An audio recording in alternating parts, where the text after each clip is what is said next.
when you're running cycles that take a long time to process,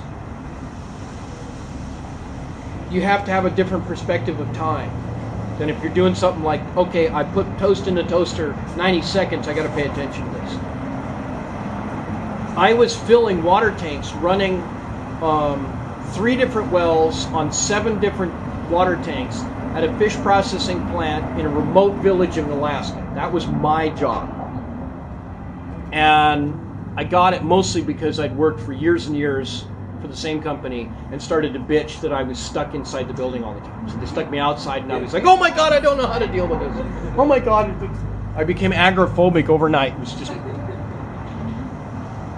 But I figured out that I had to tweak things very gently, right? If I found the tank was way too empty and I opened the valve all the way and walked off, I came back, it was overflowing, right?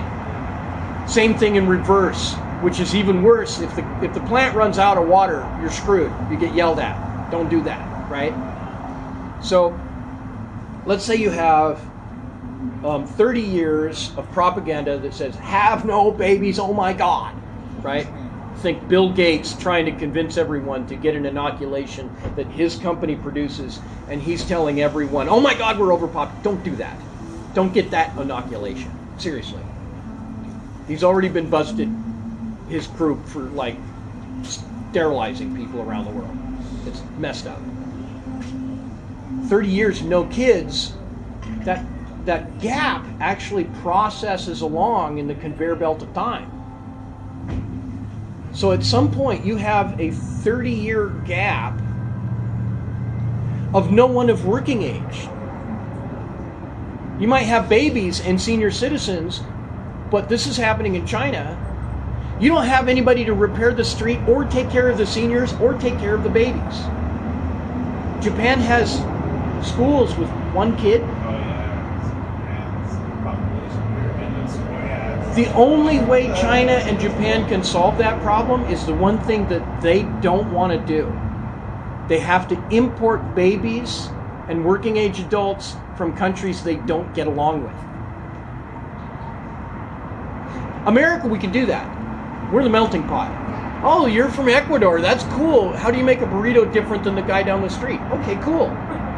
We don't care. So your cousin's married to some gal from China and he's Irish. How does the food come out? You know, who likes what music? The Chinese girl likes the Irish music, and the British cousin likes Russian music or something. Nobody cares, right? It's all just have fun. But places that are used to having that really established heavy culture and genetics, like China or Japan, they're like, no, you don't get that. Come do your business, make us money, leave. Don't marry in my cousin. Right? But if they're not having babies, then your DNA bubble gets genetically unstably small. Look at what happened to Yemen. Oh my God. They're having a whole bunch of people born that spend their whole lives in a wheelchair because they look like this. It's all fucked up because they marry their cousins too much. Yeah. You look at Latin American countries that are heavy with Catholicism, babies, babies, babies, man, they're doing good. They move into the United States, all of a sudden those numbers go down. Fewer children. If you go into some kind of community area like a mall, you can totally tell how they're doing on the demographic curve. I just went into a mall the other day that's thriving. A mall is full of Latinos with babies. And they got all kinds of toys. Every store cubicle is renting. They're selling snacks right out the door. They're doing great. You go to another neighborhood, right? Former Protestants that don't practice that much anymore, only the old ones go to the church. Dead mall. Like Macy's is closed. And there's nobody in there. Maybe some old folks walking around in circles. And somebody in Hot Topic going, Right? No one's gonna buy the shirts. Senior citizens don't buy it, and if you don't have babies, you don't have teenagers. You don't have teenagers, you don't get, T-shirts designed to offend mom. Yeah. Like I should have never ordered these Beavis and Butthead shirts. Damn. Until the ones that like Beavis and Butthead turn 80, Yeah. Oh, yeah. and then the tattoos just look bad. Yeah. But that's the demographic thing. Yeah, that's interesting. Well, think about it this way. When we fix the problem of going from the surface of Earth to orbit with lots of people, which we're like this close, we will never have an excuse to be worried about overpopulation ever again. In fact, we'll have the opposite problem. We won't be able to get enough people in space to cover the demand. And that's when you start to see someone born who's designated as the official simultaneous what's the number? Quintillionth person. Right? We have like we're going to have a person born on Earth who's like the 8 billionth person alive at the same time, right? Somebody's going to say, this kid from Ecuador was born on this date, and that's as close as we can figure to 8 billion people showing up. Isn't that amazing? And everybody's going to panic. And, like, tell each other not to drive their car that day because of global warming or some shit.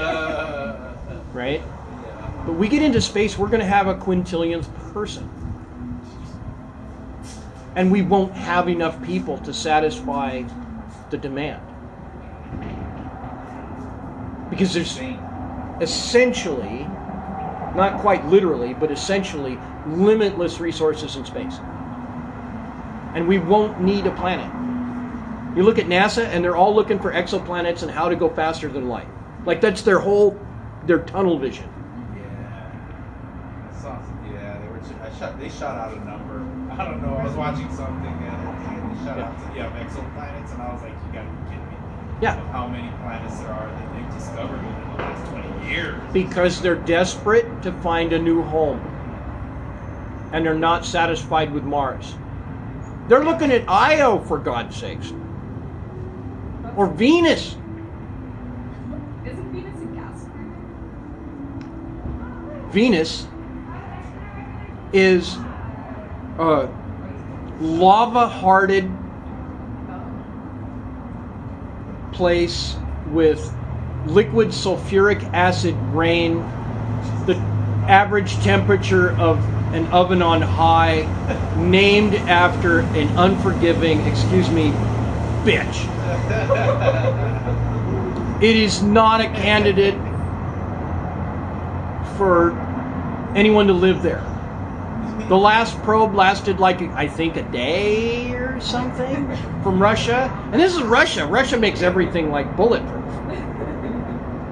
And their probe did not last long. No, Venus is not a candidate. And there's people talking about going to Venus. But here's the thing, right? They're basing it on all of these assumptions that come from the box that is academia, overpopulation, austerity is the answer to economics. Fuck that shit. Yeah, I think thinking outside of the box that can help. You look at Elon Musk.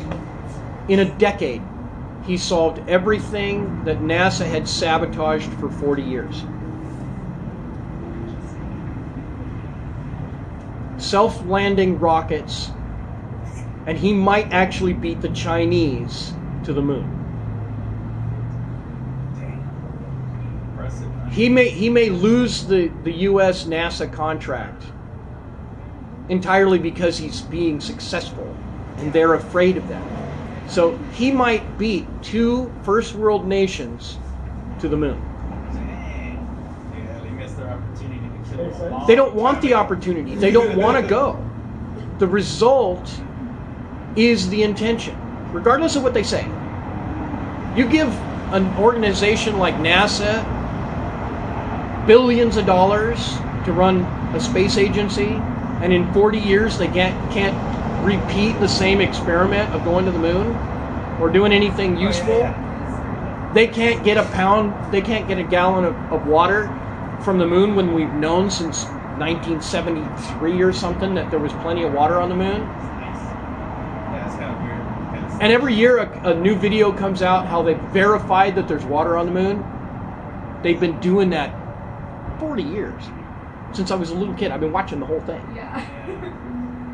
And they said there's a ton of material out there too. Right? So hard, like that they essentially mine and have unlimited like energy. The thing about the mining asteroids and mining the moon that they use as an excuse to not do it is that it's not valuable to take iron or whatever back to Earth. But that defines the assumption that humans will never be allowed into space as long as NASA and the EU space or JAXA or any of those guys are in charge of space. They're the ones being gatekeepers saying no. And their only answer that they understand is cost-only analysis resulting in a negative. But when you look at the reality that eventually somebody like Musk, and probably a bunch of others, will break that bubble,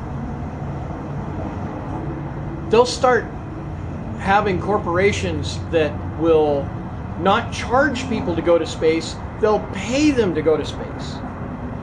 Anybody nuts enough to want to run a jackhammer in microgravity, right, will be sewing pot seeds into their spacesuit seams and going to space. And it won't be the right stuff, it'll be the crazy stuff. The people willing to go. That and prisons. They'll probably take people that they really, really, really don't like and drop them on Mars and give them no way off. And let them figure it out for themselves.